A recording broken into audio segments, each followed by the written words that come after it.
तद्भक्ताय तद्भक्ताय नमो नमः। ओम नमो भगवते वासुदेवाय। नमो भगवते वासुदेवाय। ओम नमो भगवते वासुदेवाय। ओम नमो भगवते वासुदेवाय। ओम नमो भगवते वासुदेवाय। ओम नमो भगवते वासुदेवाय।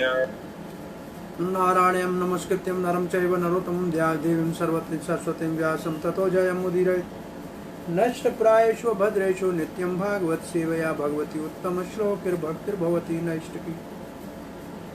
कृष्णाय वासुदेवाय देवकी नंदनाय च नंदगोपकुमाराय गोविंदाय नमो नमः। जय श्री कृष्ण चैतन्य प्रभु नित्यानंद श्री अद्वैत गदाधर शिवासदि गौर भक्तवृंदा। हरे कृष्णा कृष्ण कृष्ण हरे हरे, हरे राम राम राम हरे हरे। प्रियपनशील भक्तवृंद, दामोदर देशभक्त फेसबुक के भाग्यशाली भक्तों, श्रीमद् भागवत के 10वें स्कंद के दूसरे अध्याय में देवता भगवान श्री कृष्ण के प्रकट्य के से पहले जो गर्भ स्तुति कर रहे हैं, उसके 35वें श्लोक के पाठ को कल हमने प्रभुपाद जी के तात्पर्य के साथ पूर्ण किया था। सत्वम न चेद धातुर इदम निज भवेत। भगवान, अगर आपका प्रकट्य निज सत्वगुण में, शुद्ध सत्वगुण में सारी शक्तियों के साथ न हो, विज्ञानम तो विज्ञान तो अनुभव कैसे हो भक्तों को आपका, और अज्ञान भिद और अज्ञान कैसे नाश हो। अपमार्जनम, अज्ञान का मार्जन होता है, विज्ञान का उत्पत्ति होती है, क्योंकि आपका जो स्वरूप है वो दिव्य है, वो विशुद्ध सत्व का है। वैसे कोई अनुमान लगाए ज्ञान के मार्ग से तो कभी भी आपको समझ नहीं सकता जब तक आपके विशुद्ध सत्व के स्वरूप का ध्यान नहीं करेगा, जानेगा नहीं। तो इसका कल हमने चक्रवर्ती पाद, अब आज चक्रवर्ती पाद का भाव पढ़ रहे हैं। भगवान कहते हैं, कुछ लोग तो कहते हैं कि मेरा भौतिक सत्वगुण का रूप होता है। जो मायावादी कहते हैं भगवान अवतार लेते हैं तो भौतिक सत्वगुण का उनका शरीर होता है। तो उसके उत्तर में भगवान को देवता इस श्लोक के साथ सिद्ध कर रहे हैं कि नहीं भगवान, उंगली, चक्रवर्ती पाद कहते हैं, ऐसे उंगली देवकी माता के उदर के गर्भ की ओर करके शंकर जी और ब्रह्मा नारद जी कह रहे हैं, ये जो आप है ना, देवकी के उदर में जो आप अब इस वक्त है ना, आप भौतिक प्रकृति के गुणों से परे हैं, निज सत्व में, विशुद्ध सत्व में है। अगर ये भौतिक सत्वगुण होता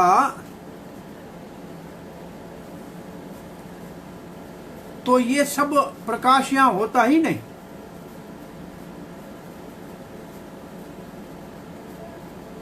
और भक्त आपका अनुभव कैसे करते? भक्त आपका अनुभव ही नहीं कर सकते थे, और उनको आपकी अनुभूति कैसे होती, विज्ञान कैसे होता? भक्त आपकी अनुभूति करते हैं, ये इस बात का प्रमाण है कि आपका स्वरूप आध्यात्मिक है, और उनके अज्ञान का भी नाश होता है।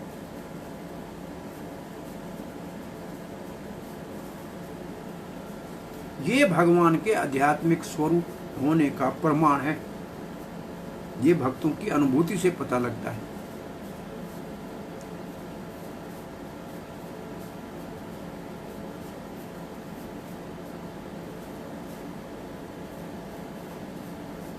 भौतिक प्रकृति के गुणों से बना हुआ शरीर ऐसी अनुभूति नहीं करा सकता है और अज्ञान नाश नहीं कर सकता है।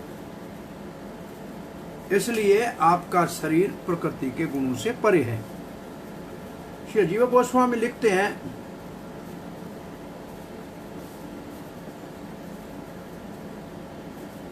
आप नाना प्रकार के रूप लेते हैं, अपनी स्वभाव से आप अनंत शक्तियों का आधार है, धाता है, और बुद्धि के द्वारा इसकी अनुभूति, इंद्रियों के द्वारा इनकी जो अनुभूति होती है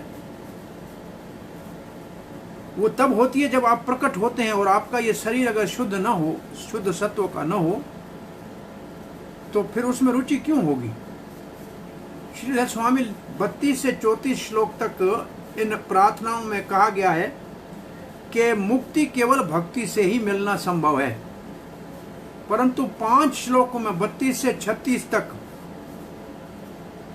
ये कहा गया कि हमें भक्ति की आवश्यकता है क्यों। ज्ञान की परिपूर्णता है गुणों से ऊपर उठने तक, परंतु भगवान का विशुद्ध सत्व है जो ज्ञान से परे है। तो कल्पना करने से भगवान को नहीं समझ सकते। इसलिए श्रीधर स्वामी कहते हैं, जब तक भगवान की सेवा जो विशुद्ध सत्व में है उसको साक्षात नहीं करेंगे, तब तक भगवान की कृपा नहीं मिलेगी।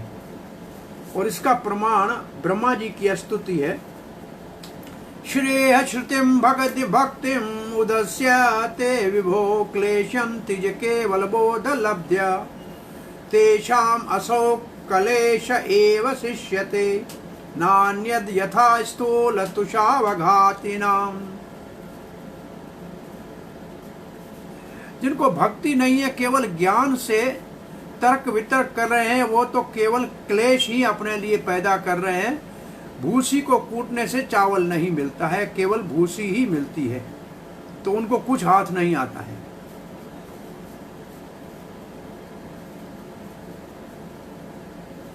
गीता में भी 14:17 में कहा है, ज्ञान तो सतोगुण का है, तो फिर विशुद्ध सत्व जो है उसको क्यों स्वीकार किया गया है।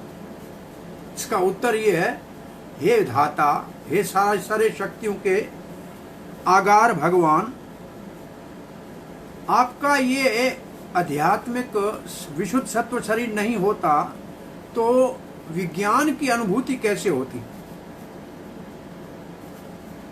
भौतिक चीजों से केवल ज्ञान ही हो सकता है, विज्ञान नहीं हो सकता।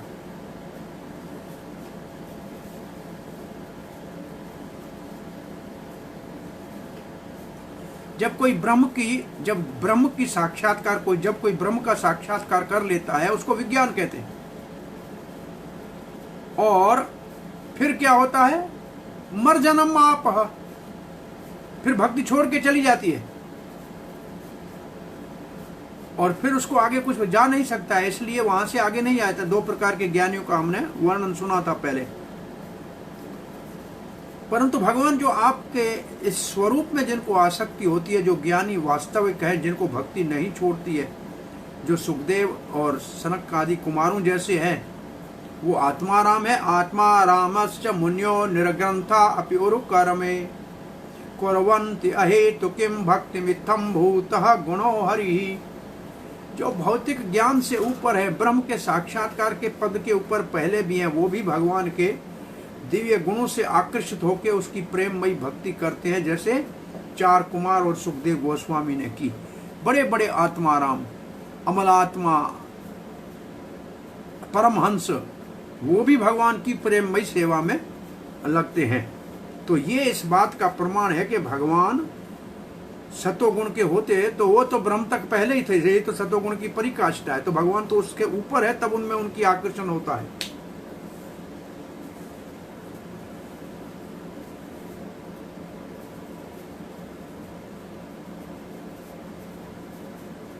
मनांस्यासन प्रसन्नानानि साधूनाम। भगवान आपके प्रकट समय के समय साधुओं का मन अपने आप प्रसन्न हो गया। ये कोई भौतिक चीजों से तो नहीं होगा। ये वर्णन है भागवत में के 10:3 में, आगे इसके अगले अध्याय में। मनांस्यासान प्रसन्नानि साधूनाम असुर दुहता। असुरों को बहुत पीड़ा होने लगी और साधुओं का मन प्रसन्न हो गया भगवान के प्रकट के समय। तो ये अगर भगवान साधु संत प्रसन्न हो गए और कंस और उसके साथी जो है वो दुखी हो गए, क्यों भगवान दिव्य नहीं होते तो ऐसे क्यों होता? सत्वाद्यो न सन्ति यत्र न प्राकृत गुणाः शुद्ध सत्वः शुद्धेभ्यो पुमान् आद्यः प्रसीदतो हलादनि सांधिनि संवित्वयि एका सर्वसंहिते हलाद तापकरी मिश्रा त्वयि नो गुण वर्जिते।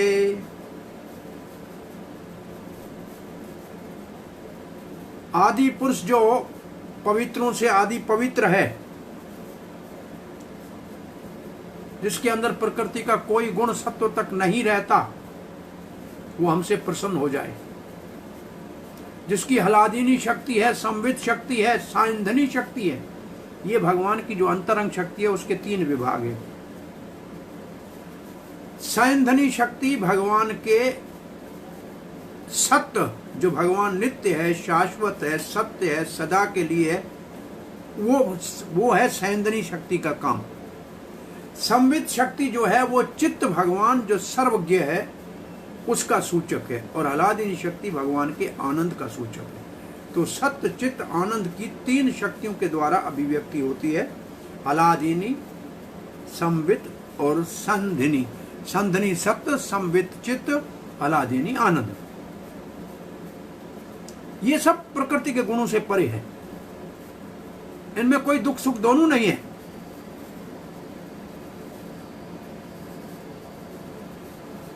आप विशुद्ध सत्य में नहीं तो आपकी महानता के भगवान महान है इसका पता कैसे लगे? आप तो स्वयं भगवान हैं।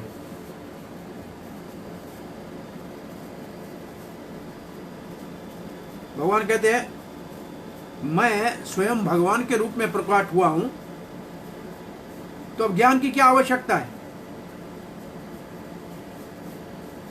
तो कहते हैं कि नहीं, ज्ञान को क्या करेंगे? आप देवकी के अंदर से प्रकाश निकल रहा है, उससे पता लग रहा है। आपके प्रकट्या का पता देवकी के प्रभाव से लिखा है इससे पहले कि जैसे भगवान वसुदेव के हृदय में आए, वसुदेव प्रकाशित हो गए, और वसुदेव के हृदय से जैसे भगवान देवकी के हृदय में आए, देवकी से प्रकाश निकलने लगा। तो भगवान के आने से ही प्रकाश निकल रहा था।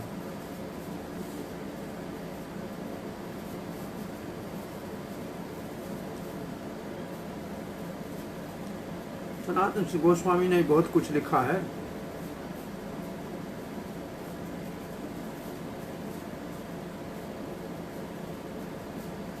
छत्तीसवां श्लोक पढ़ रहे हैं। न नाम रूपे गुण जन्म कर्म भी निरूपितवै तव तस्य साक्षिणः मनोवचोभ्याम अनुमेय वर्तमनो देव क्रियायां प्रतियन्ति यथापि। न नाम रूपे गुण जन्म कर्म भी। नाम रूप गुण और जन्म और कर्म ये निरूपित नहीं किए जा सकते तब आपके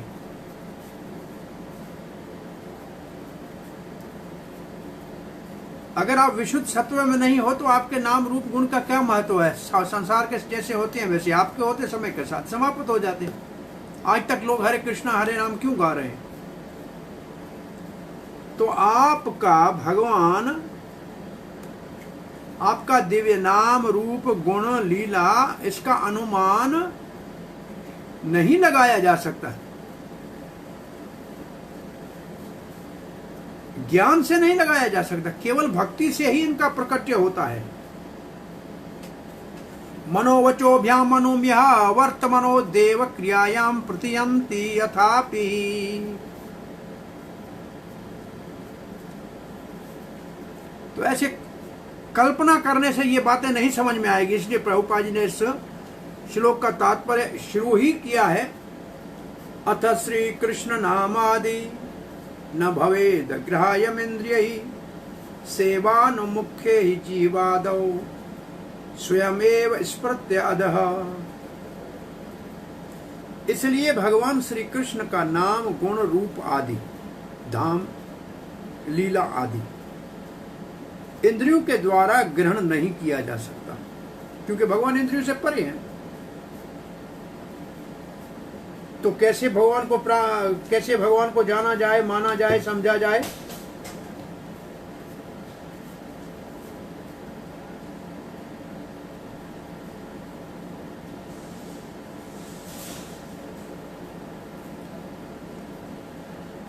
तो लिखा है सेवानो मुख्य ही जीवादो, भगवान की सेवा में लगने से, और वो सेवा भी जीवा से शुरू होती है, जबान से शुरू होती है। उसका नाम जपना और उसके प्रसाद को आदर देना। तो क्या होगा? स्वयं एव भगवान अपने आप स्पर्धे अध उस भक्त के लिए प्रकट तत्काल हो जाएंगे, उसके अनुभव में आ जाएंगे। और ये अनुभव में जो आ जाएंगे,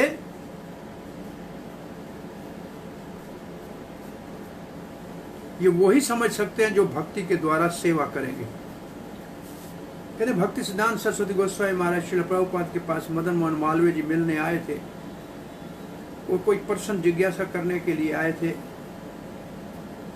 तो भक्ति सिद्धांत सरस्वती गोस्वामी महाराज ने अपने सेवक से कहा कि इनको कहा कि मैं थोड़ा इस वक्त में व्यस्त हूँ, रसोई में भगवान के जो बर्तन पड़े हैं उनको धोने की सेवा के लिए किसी व्यक्ति की जरूरत है। आप घंटा एक उधर सेवा कीजिए, फिर आपके साथ बैठ के चर्चा करेंगे। वो भी साधु भाव था, साधु के वचनों को पालन करते हुए चले गए, रसोई में भगवान के बर्तनों को साफ किया और 1 घंटा तक साफ किया। वापस आए तो पूछा भक्ति सिद्धांत सरस्वती ठाकुर श्रील प्रभुपाद ने, तो आइए महाशय जी आपका क्या प्रश्न था? बोला उत्तर मिल गया। सेवा करने से भगवान ने हृदय से ही प्रश्नों के समाधान कर दिए। सेवा करने से भगवान की अनुभूति होती है, केवल पढ़ने से, केवल सुनने से नहीं, सेवा करने से होती है। इसलिए लिखा है भगवान अवतार लेता है, भक्त अभक्त सबके ऊपर कृपा करते हैं, लेकिन भक्त भगवान की अनुभूति कर सकते हैं, अभक्त नहीं कर सकते। और इसलिए बहुत से अभक्त जो हैं वो तो भगवान को कहते हैं ये तो तथाकथित है, भगवान थोड़ी कोई हुआ था, ऐसे ही है तो किसी ने लिख दिया है।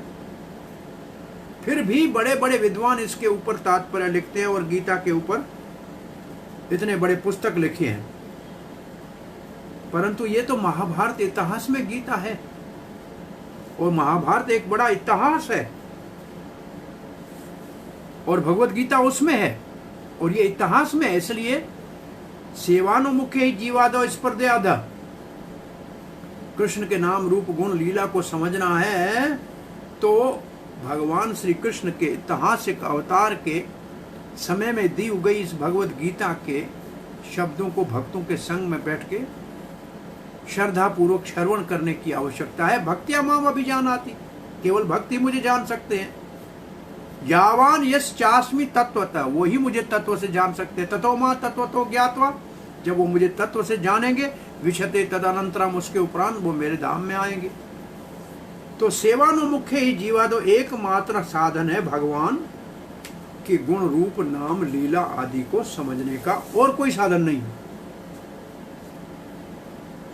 तो यहां देवता जो है कहते हैं हे भगवान, ये जो निर्विशेष निराकारवादी है, जो अभक्त हैं, वो आपके नाम को नहीं समझ सकते। वो इनको ये पता नहीं है कि आप में और आपके नाम में कोई अंतर नहीं है। वो भौतिक भावना से समझते हैं कि जैसे आम और आम के नाम में अंतर होता है, आम आम करने से आम मुंह मीठा नहीं होता है, आम नहीं मिलता है, ऐसे हरे कृष्णा करने से क्या मिलेगा। परंतु उनको ये पता नहीं है कि जब हम हरे कृष्णा कृष्ण कृष्ण हरे हरे, हरे राम राम राम हरे हरे जपते हैं, तो हमारी जीभा के ऊपर कृष्ण अपने राधा के संग में नृत्य करते हैं। भगवान श्री चैतन्य महाप्रभु ने अपनी माता सची को संन्यास लेने से पहले संतुष्ट करते हुए कहा था, जब मैं अवतार लेता हूं माता, तो आप यशोदा बनती हो, आप कौशल्या बनती हो, और आप अब सची बनी हो। जब कहीं विग्रह की स्थापना होती है मंदिर में, तो जिस चीज का विग्रह बना हो, मार्बल का हो या अष्ट धातु का हो या रतन का हो या चांदी का हो या सोने का हो, वो जो धातु है वो मेरी माता बनती है, आप वो बनती हो मेरी माँ, और मैं उसमें प्रकट होता हूँ। और तीसरा, मेरी माँ जो मेरे प्रेमी भक्त अपनी जीभा के ऊपर आपके नाम का उच्चारण करते हैं, तब ये जीभा मेरी माँ बन जाती है और मैं उसके ऊपर उनके गोद में नृत्य करने लगता हूँ, खेलने लगता हूँ, क्रीड़ा करने लगता हूँ। तो ये जो भगवान का नाम है, ये भगवान से अभिन्न है। एक गोविंद दास प्रभुपाद जी के शिष्य थे, उन्होंने कुछ भक्तों को नहीं, सामान्य व्यक्तियों को एक बहुत बड़ा पीएचडी करके रिसर्च किया था। कोई 20, 25, 50 लोगों को कहा कि आधा घंटा आप कोको कोला बैठ के जपो, और उतने ही लोगों को कहा आधा घंटा आप हरे कृष्णा बैठ के जपो। और फिर उनके चरित्र में जो गुणों का प्रभाव था, उसका आने के समय उनके स्वभाव को, उनके गुण का, उनका पूरा लिखा, दोनों का। और कुछ समय जप करने के बाद उनके स्वभाव में परिवर्तन देखने के लिए लिखा, तो कोको कोला जपने वाले के अंदर के स्वभाव में कोई परिवर्तन नहीं आया, जैसे थे वैसे थे। परंतु जो हरे कृष्ण मंत्र जप रहे थे, जो तमोगुणी थे वो रजोगुण से ऊपर उठ गए, जो रजोगुणी थे वो सतोगुण में आ गए, जो सतोगुणी थे और शांत हो गए। फिर पूरा उन्होंने थीसिस लिखा कि भगवान के नाम के जपने से हृदय में परिवर्तन आता है, नीचे से ऊपर की तरफ व्यक्ति बढ़ता है। प्रभुपाद जी कहते थे, ये आप हरे कृष्णा जपते हैं, आप मान लो कि आपके जीवन, आपके हृदय को शुद्ध करेगा। आप जपो और आपका जीवन में परिवर्तन आए तो मानना, नहीं आए तो कोई घाटा तो है नहीं, नुकसान क्या होगा, कोई नुकसान तो होने वाला नहीं। तो लाखों लोगों ने देखा कि जीवन के अंदर, हम देखते हैं कभी वो मिडिल ईस्ट में आप जाते हैं तो बेचारे लेबर कैंप में जाते हैं, हम देखते हैं कि जो जप कर रहे हैं वो सिगरेट पीते थे छूट गई, चाय पीते थे छूट गई, कोई नशा करते थे छूट गई। तो वो स्वयं कहते हैं कि हमारा आधा खर्चा बच गया। भगवान का नाम क्या लिया, हम आए थे घर छोड़ के कमाने के लिए, आधा तो वैरथ का पैसा नशे में और इन चीजों में चला जाता, उनसे तो बच गया ना। ये भगवान के नाम का फल नहीं है, परंतु ये तो रास्ते में लाभ इतने मिल जाते हैं कि भगवान का नाम असल में भगवान मिला देगा, इसमें कौन सा संदेह। तो भगवान के नाम और भगवान में कोई अंतर नहीं है। जब हम ऐसे भगवान का प्रेम पूर्वक ध्यान करते रहेंगे तो आस्ते आस्ते हम उन्नत होकर और भगवान की सेवा से भगवान के लीलाओं की अनुभूति कर सकेंगे। भगवान की लीलाओं की अनुभूति कर सकेंगे। हरे कृष्णा खपेगी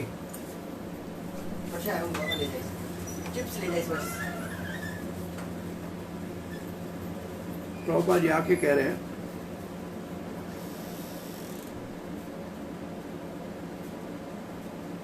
जैसे भगवान के नाम में और भगवान में कोई अंतर है, ऐसे ऐसे भगवान की लीला में और भगवान में कोई अंतर नहीं।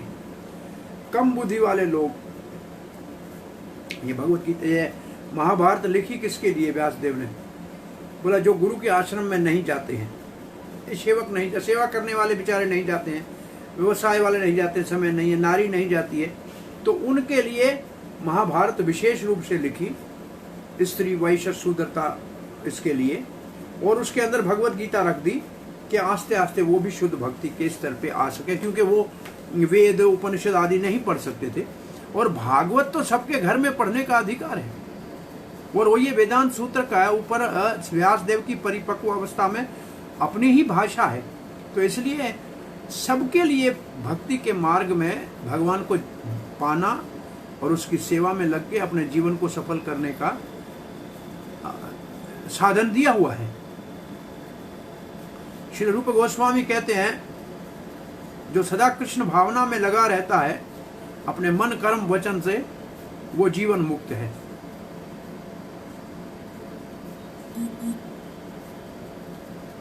हरिर भक्ति ये मनसा कर्मणा गिरा, अखिलेशु अवस्थासु जीवन मुक्त उच्यते। और भगवत गीता में भी ये कहा गया है, कहाँ कहा गया है? ब्रह्मभूता प्रसन्नात्मा न सोचती न कांक्षति सम सर्वेषु भूतेषु मज्जभक्ति लभते परम। वो पहले से दुख सुख से परे ऊपर उठ गया, सबके साथ भला करेगा। तो भगवान श्री कृष्ण के अवतार का मुख्य उद्देश्य भक्त और अभक्त दोनों के लिए है। भक्त साक्षात भगवान की अनुभूति, भगवान की सेवा करके करते हैं, और जो उस स्तर पे नहीं है शुद्ध भक्ति के, वो भी आस्ते आस्ते आगे बढ़ सकते हैं। ब्रह्म संहिता में कहा है भक्तों का लक्षण ये है, उनके हृदय में भगवान के लिए प्रेम है, इसके उनकी आंखों से वो सर्वत्र भगवान को देखते हैं और अपने हृदय में भी देखते हैं। प्रेमंजन चुरित भक्ति विलोचने न संत सदैव हृदय शुभ लोकयन्ति यम श्याम सुंदरम अचिंतम गुणस्वरूपम गोविंदमादि पुरुषम तमाम भजामि। वेणुम कनवंतरविंदलायताक्षम ब्रहावत संस असितम बोध सुंदर अंगम कंद्रापकोटि कमनीय विशेष शोभम गोविंदमादि पुरुषम तमाम भजामि। पहले में भक्त और दूसरे में भगवान की सुंदरता जो भगवान भक्त को आकर्षित करती है। हाथ में वेणु है, कमल नयन है, और सर के ऊपर मोर पंख धारण किया हुआ है, और जिनका रंग बरसात के घने बादल जैसा है। असित अम्बुद्ध सुंदर अंगम कंद्रप कोटि कमनीय विशेष शोभम। कोटि कंद्रप कामदेवों से ज्यादा आकर्षक है, ऐसे गोविंद को मैं प्रणाम करता हूँ। और ये गोविंद उन्हीं को दिखाई देता है जो प्रेम मंजन चुरित है। भगवान को गिरिधारी कहते हैं, गिरवरधारी कहते हैं, क्योंकि उन्होंने गोवर्धन को धारण किया था। इससे भगवान कौन सी बड़ी बात है, एक छोटा सा पर्वत धारण किया। इतने सारे आकाश में कितने सारे तारा मंडल है, वो तैर रहे हैं, वो किसके आधार पे तैर रहे हैं? भगवान के इशारे से चल रहे हैं सारे। तो गोवर्धन उठाया कौन सी बड़ी बात है? फिर भी संसार के लिए तो बहुत बड़ी बात है। अपने भक्तों के ऊपर संकट आया तो पर्वत उठा लिया। परंतु जो अभक्त है इन बातों के ऊपर विश्वास नहीं करेंगे। 7 वर्ष का बच्चा इतने बड़े पर्वत को कैसे उठाते की तरह उठाया हुआ। उनको इन नामों में भी कोई रुचि नहीं है, श्याम सुंदर में कोई रुचि नहीं है। वो कहेंगे ब्रह्म है, श्याम सुंदर को हम नहीं जानते हैं, काला क्या हुआ, गिरधारी से हमें कुछ लेना देना नहीं है। देवकी नंदन, यशोदा नंदन, ये तो भगवान अवतार लेते हैं, ये माया वाला, इससे हमें कुछ लेना नहीं है, हमारे को परमात्मा चाहिए, ब्रह्म चाहिए। वो ऐसे उस तरीके से बात करेंगे। कुछ इसलिए भक्ति विनोद ठाकुर ने कहा कुछ भगवान के विशेष नाम है, आदि नाम है, और कुछ गुणात्मक नाम है, और कुछ ऐसे कहा जाए कि सामान्य सर्वव्यापक नाम है। तो जो निज नाम है वो कृष्ण है, गोविंद है, श्याम सुंदर है, यशोदा नंदन है। इनको वही इनका सुख लेके जप करेगा जो भक्ति के स्तर पे होगा, नहीं तो इन नामों का आनंद नहीं ले सकता है। और ये सब इतिहास की बातें हैं, फिर भी वो नहीं मानते हैं, फिर भी कहते हैं ये भगवान, ये तथाकथित बातें हैं, ये कल्पना है, ये फिक्शन है, ये मैथोलॉजी है। तो इस श्लोक में कहा है न नाम रूप गण गुण कर्म भी निरूपित तव तस्य साक्षिणा। और चक्रवर्ती पाद इस विषय में कहते हैं कि जिसको पीलिया का रोग है उसको चीना और गन्ने के मीठे रस का स्वाद नहीं आएगा, वो उसको कड़वा ही लगेगा। उसकी बीमारी का कारण है, गन्ने में कोई कमी नहीं है। भगवान तो आनंदमय है, लेकिन लोगों को अब जिन अज्ञान अविद्या का रोग लगा हुआ है, तो भौतिक अज्ञानता के रोग के कारण, बीमारी के कारण अभक्त जो है वो भगवान के मधुर नामों का, रूप का, गुण का रसास्वादन नहीं कर सकते। श्रीमद् भागवत जो वेदों का सार है उसको अभक्त नहीं समझ सकते। और भगवत गीता जो प्रारंभ है उसको भी सीखने के लिए और पढ़ने के लिए कोई तैयार नहीं। लोगों ने उसका भी अर्थ का अनर्थ कर दिया। तो सारांश ये है, अगर किसी को आध्यात्मिक स्तर के ऊपर उठना है तो भक्ति योग का ही सहारा लेना पड़ेगा, तभी भगवान को समझ सकते हैं, भगवान के नाम को, रूप को, गुण को समझ सकते हैं। और ये संभव है जब भगवान के भक्तों का संग करेंगे, तभी हम वास्तव में भगवान को समझ सकते हैं। और जो भगवान को समझेगा वो तत्काल संसार से मुक्त हो जाएगा। ऐसे भगवान ने कहा है, जन्म कर्म च मे देव्यम एवं यो वेति तत्वता त्यक्ता देहम पुनर्जन्म नैति माम एति सो अर्जुन।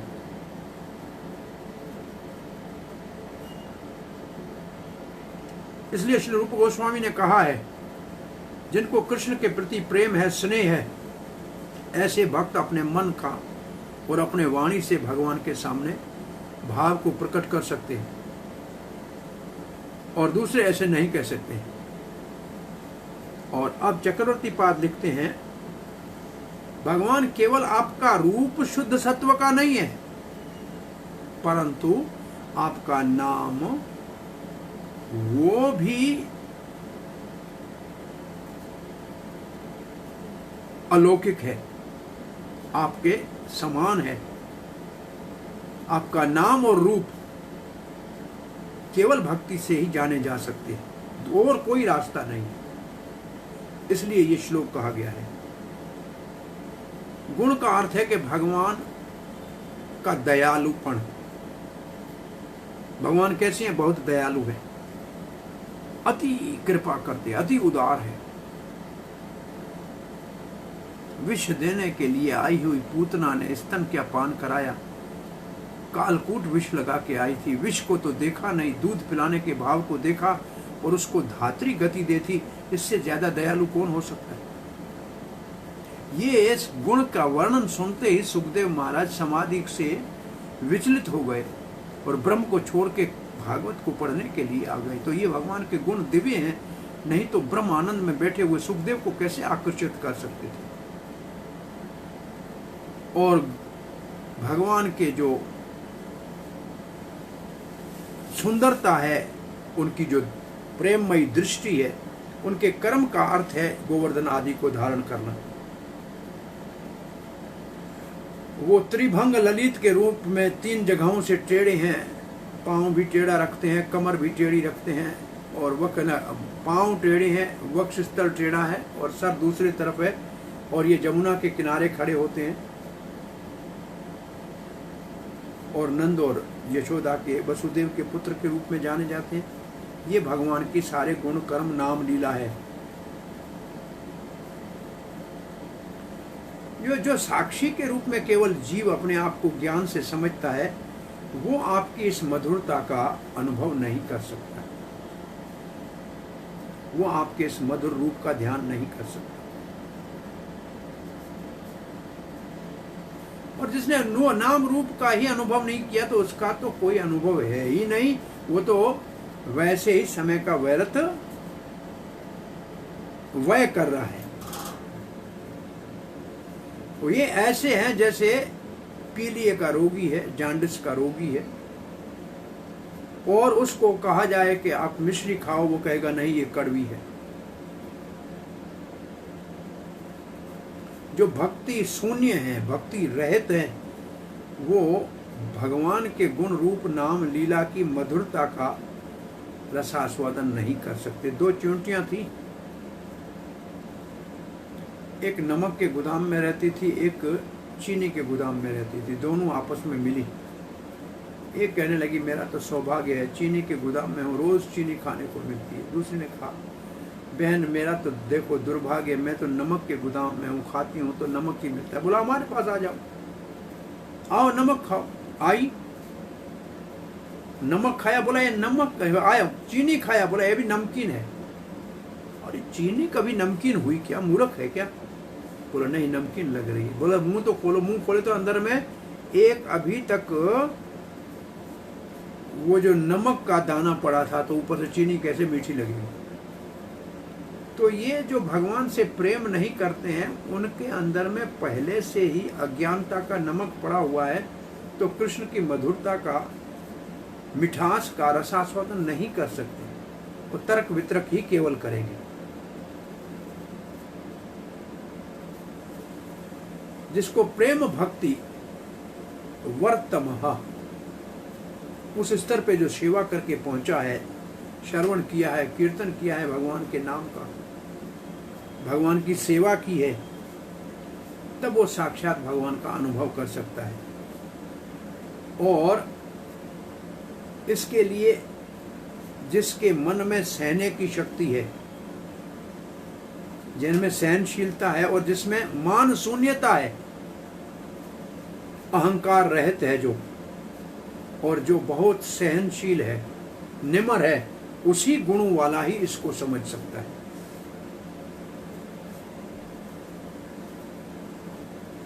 जीवा गोस्वामी कहते हैं नाम और रूप का जो विचार है वो मन में होता है, ये मन का काम है। आप मेरे रूप का ऐसे वर्णन क्यों कर रहे हैं? तो उसका उत्तर दे रहे हैं देवता, आपका नाम रूप, आपके गुण, आपका जन्म, आपके कार्य, वास्तव में उनका अनुभव किया ही नहीं जा सकता है। उदाहरण देते हैं कि आपका नाम है भक्त वत्सल, आपको श्याम सुंदर कहते हैं। ये आपके नाम है जिनसे आपके गुण का पता लगता है, आपके रूप का पता लगता है, आपके रंग का पता लगता है, आपके वर्ण का पता लगता है। आपका नाम है गोवर्धन, गोवर्धन धरण, ये आपसे आपकी क्रिया का पता लग जा। वेणु वादन, आप वेणु बजाते हैं। त्रिभुंग त्रिभंग ललित, आप 3 जगह पे टेढ़े खड़े होते हैं। देवकी नंदन, तो ये आपके नाम हैं सारे। इनको नहीं समझ सकते लोग, न इन गुणों को समझ सकते हैं, न इन नामों को समझ सकते हैं, और न इन रूपों को और न इन लीलाओं को समझ सकते हैं। ये केवल शास्त्र पढ़ने से नहीं समझ में आएगा, ये यम नेम आदि कर्म करने से समझ में नहीं आएगा, या ब्राह्मण के जन्म कोई ब्राह्मण के घर में ले ले उससे भी समझ में नहीं आएगा। ये एक और अर्थ है इसका।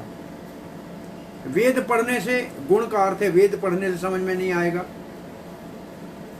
और कर्म का अर्थ है यम नेम आदि साधन करने से, योग के प्राणायाम करने से समझ में नहीं आएगा, और जन्म का अर्थ है कि ब्राह्मण आदि के कुल में जन्म लिया हो, उससे भी ये समझ में आने वाला नहीं है।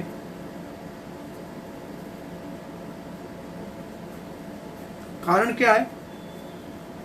आप साक्षी हैं।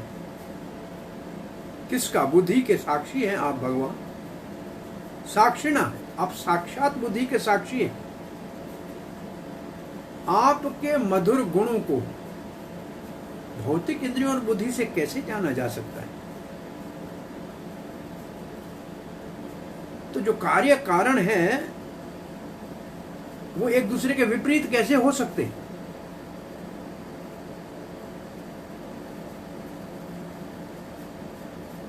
आप साक्षी हैं, आपके गुण और रूप वैसे ही हैं जैसे आप हैं।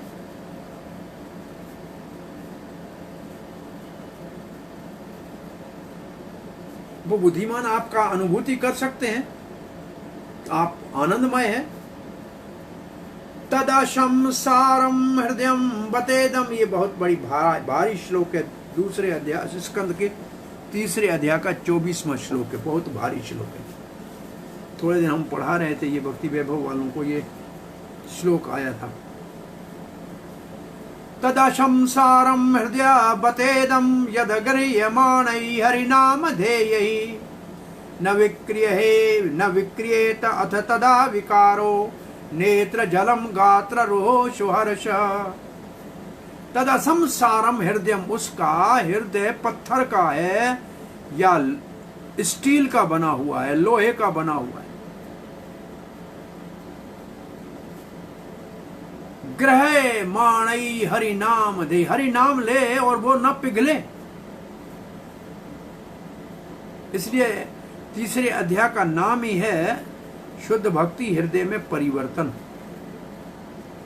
और हृदय को पिघलने का अर्थ है भाव भक्ति का उदय होना।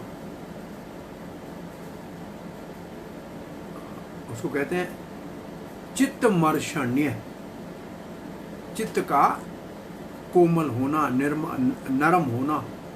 कहते हैं हृदय जिसका नाम जपते हुए पिघलता नहीं है, केवल आंखों से कभी आश्रु बहे भी और पुलकावली भी हो तो भी कोई लाभ नहीं है।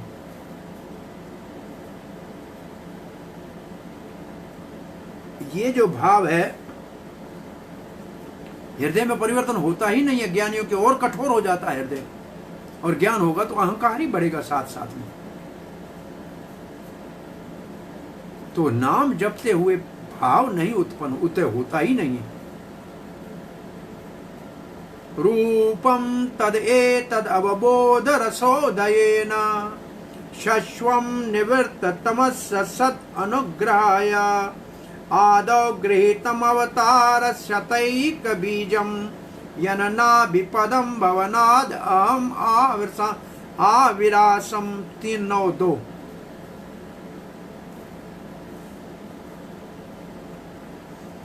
आपका जो स्वरूप है तीनों गुणों से परे है और संसार में प्रकट हुआ है अपनी ही योग माया के द्वारा भक्तों के ऊपर कृपा करने के लिए।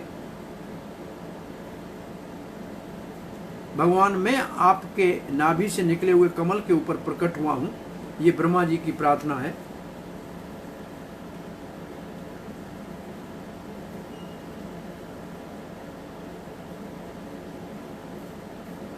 और ब्रह्मा जी की प्रार्थना की हमने ये सारे श्लोक पहले ही पढ़े हैं।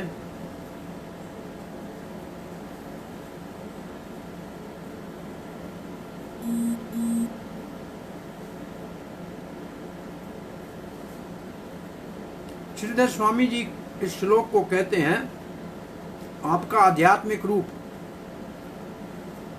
जिनकी पूजा करते हैं कमजोर स्मृति के साथ, वो आपके इस रूप का अनुभव नहीं कर सकते। वो तो वचनों तक, ये मन तक ही समझते हैं, उनके हृदय में परिवर्तन नहीं आ सकता।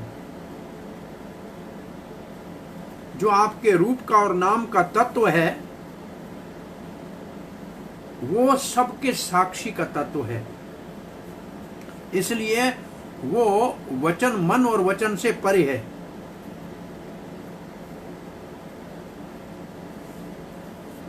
तो फिर इनसे आपको कैसे जाना जा सकता है? केवल हृदय से ही जाना जा सकता है।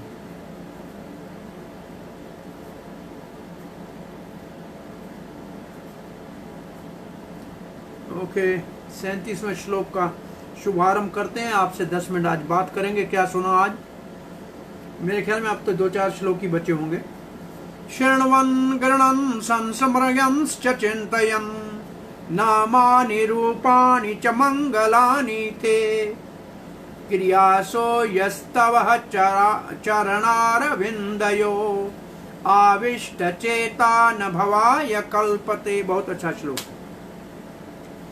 जो कथा सुनता है, जो गाता है, जो सुमरण करता है, जो चिंतन करता है आपके नाम का, रूप का, जो मंगल सबका करने वाले हैं, और जो सेवा में लगता है आपके चरणों कमलों की, आविष्ट चेता, जिसका मन उसमें आविष्ट होता है, न भवाय कल्पते, उसके लिए तो फिर ये जन्म संसार सागर रहता ही नहीं है, भौतिक जगत ही नहीं है, वो तो मुक्त ही हो गया। तो इस श्लोक का कल रूप गोस्वामी का तिरुभाव तिथि है, जाएंगे टेर कदम पे। वहाँ प्रोग्राम तो वीआईसी का बहुत लंबा है। शाम को आप एक सेमिनार भी 4 से 6, 4:30 से 6:30 तक है। हमको सुनना है। देखते हैं क्या भगवान की इच्छा है, आपको समाचार देंगे। तो आप में से कोई भी 2-3 भाग्यशाली भक्त सुनाइए कि आपने आज के 2 श्लोकों का जो चिंतन किया उसमें से क्या अनुभव किया, क्या आपको सीखने के लिए मिला। हाँ जी, बोलिए। हरे कृष्ण प्रभु जी, हरे कृष्णा। हाँ हाँ प्रभु जी, जैसे आपने बताया कि 2 मार्ग है, एक भक्ति का, एक ज्ञान का। हाँ जी। तो ज्ञान के क्षेत्र में तो हम सभी अधूरे हैं, और भक्ति में भी अधूरे ही कहलाएंगे, मतलब पूरी तो नहीं कहलाएंगे। लेकिन ये कि जो हमारी विरासत में, जैसे हमारे माता पिता पूजा करते थे तो हम भी पूजा करते थे, हम करते हैं तो हमारे बच्चे करते हैं, तो भक्ति का भाव तो हमारे अंदर आ जाता है। लेकिन ज्ञान भी तो, ज्ञान की तो कोई सीमा नहीं है। ज्ञान प्राप्त करना और ज्ञान किस तरह का प्राप्त करना, ये क्या होता है? भक्ति करने से हृदय में ज्ञान भगवान की कृपा से अपने आप प्रकट हो जाता है, क्योंकि हम हैं ही ज्ञान स्वरूप है आत्मा। तो जैसे भक्ति करते हैं, भगवान का नाम जपते हैं, आत्मा के ऊपर जमा हुआ अनादिकाल से मैल उतर जाता है, तो आत्मा का ज्ञान अपने आप प्रकट हो जाता है। तो प्रभु जी फिर भक्ति का गुण कैसे अंदर हमारे अंदर समाविष्ट होगा? भक्ति कैसे भक्ति बढ़ेगी? शुरू होती जीवादो मुखी, केवल हरे कृष्ण नाम जपो, भक्तों का संग करो, भक्ति चालू हो जाएगी। कुछ नहीं करना है। और जैसे ये प्रवचन वगैरह होते हैं जो आप लोग करते हैं, हम सुनते हैं, तो हमें बहुत ही ये अच्छे श्रवण लगते है, हैं। ये भक्ति का पहला अंग है श्रवण। ये सबसे मुख्य अंग है। तो और इसको श्रवण, चलते रहना चाहिए। हाँ, ये श्रवण करने से हमारा हृदय शुद्ध होगा। फिर कीर्तन करेंगे, भगवान का नाम जपेंगे, उसी का श्रवण करेंगे। अब ये कथा का श्रवण कर रहे हैं, ये मैं कीर्तन कर रहा हूँ, आप श्रवण कर रहे हैं, ये भक्ति है। यही भक्ति का अंग है। बहुत अच्छा है जो कर रहे हैं हम। अच्छा, ये भी भक्ति का अंग है। ये मुख्य भक्ति का मुख्य अंग है। जी प्रभु जी, हरे कृष्ण प्रभु जी, हरे कृष्ण। हाँ। एक सवाल मेरे मन में आ रहा है, जैसे अभी आपने लेक्चर में बताया कि भक्ति मिलेगी सेवा के माध्यम से, और आपने साथ में बड़ा स्ट्रांगली कहा कि सुनने से या पढ़ने से नहीं। इसको कैसे फिर हम समझेंगे? सेवा, हरे कृष्ण मंत्र जपते हैं, भगवान को सेवा के लिए पूछते मांगते हैं, सेवा मांगते हैं जी। एक सेवा का अर्थ यह है कि अपने घर में भगवान का मंदिर बना के उसकी सेवा करनी चाहिए। वो हमारी सेवा भगवान की घर में अगर विग्रह की स्थापना करके करें तो वो भगवान हमारा मार्गदर्शन करके हमारे को और सेवा में भी लगाएंगे। दूसरा सेवा का भाव है कि जहां भगवान के भक्त प्रचार के कार्य में लगे हुए हैं उनका सहयोग करें, उनके सेवा में हाथ बटाएं। हम जब पहले भक्तों के संग में आए थे 40 साल पहले, तो हमने जो भक्त वहां प्रचार के लिए आया था उसकी सहायता करना शुरू किया। उसको पुस्तक वितरण करना में सहायता करना। वो कुछ छोटा सा एक मंदिर के अंदर एक छोटा सा अल्टर बना रहा था, उसके लिए सेवा लाके उसको देने में सहयोग किया। तो वो जैसे ही उसकी सेवा में सहयोग किया तो हमारा भक्ति में प्रवेश होना अपने आप शुरू हो गया। आते तो बहुत से लोग थे, कथा तो बहुत से लोग सुन के जाते थे, और कोई घर में जप भी करते होंगे, लेकिन सेवा में नहीं लगे थे। और हमने अपने आप को कैसे भगवान ने प्रेरणा दी कि वो उस पहले भक्त के साथ उसके पुस्तक वितरण करने में सहायता किया। और वो छोटा सा एक अल्टर बनाना चाह रहा था, कोई बड़ा लंबा भी नहीं था, कोने में एक मंदिर के, तो उसमें उसको थोड़ा सा सहयोग किया। वो जो सेवा का भाव जैसे हृदय में आया तो फिर भक्ति में प्रवेश होना संभव हो गया। तो दो बातें हमको समझ में आती हैं सेवा में लगने के लिए। स्वयं घर में ठाकुर जी का विग्रह हो और विधि विधान जो जितना संभव हो भक्तों से सीख के उसकी सेवा करे, और जो भगवान के प्रचार के कार्य में लगे हुए हैं उनकी सहायता और सेवा करें। भगवान की सेवा में लगे हुए भक्तों को सहयोग करना भगवान की सेवा में लगना है।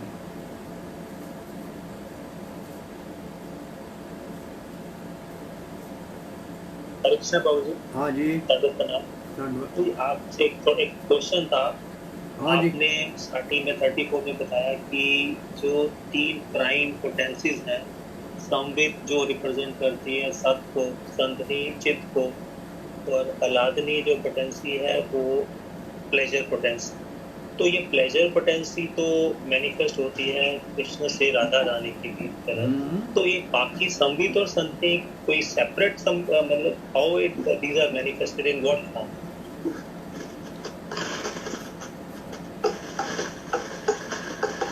जैसे भगवान का नित्य स्वरूप है, वो संवित शक्ति के कारण सदा नित्य रहता है, एक जैसा रहता है, उसमें कोई परिवर्तन नहीं आता है।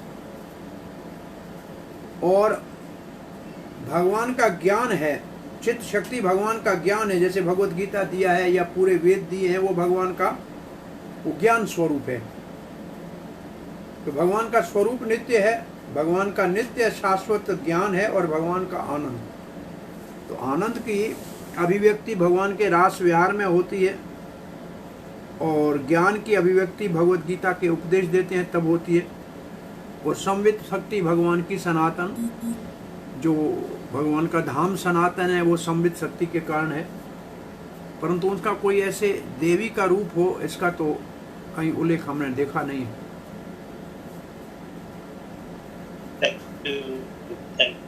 हरे कृष्णा। हरे कृष्ण प्रभु जी, दंडवत प्रणाम। यस प्रभु जी, हरे कृष्ण शुद्ध सत्व।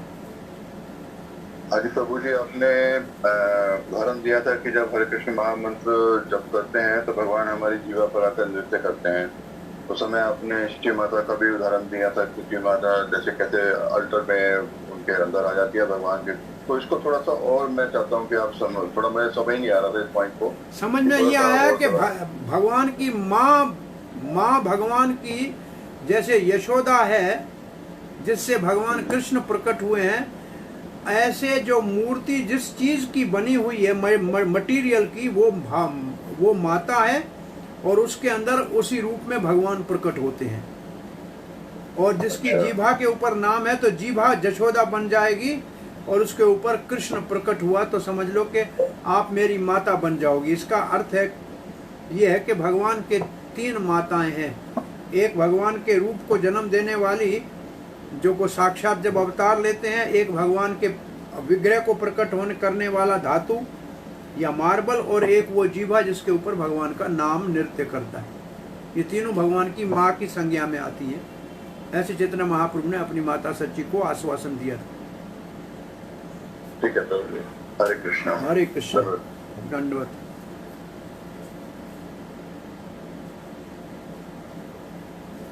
ओके, धन्यवाद। श्रील प्रभुपाद की जय। कोई अनुभव नहीं बता रहा है।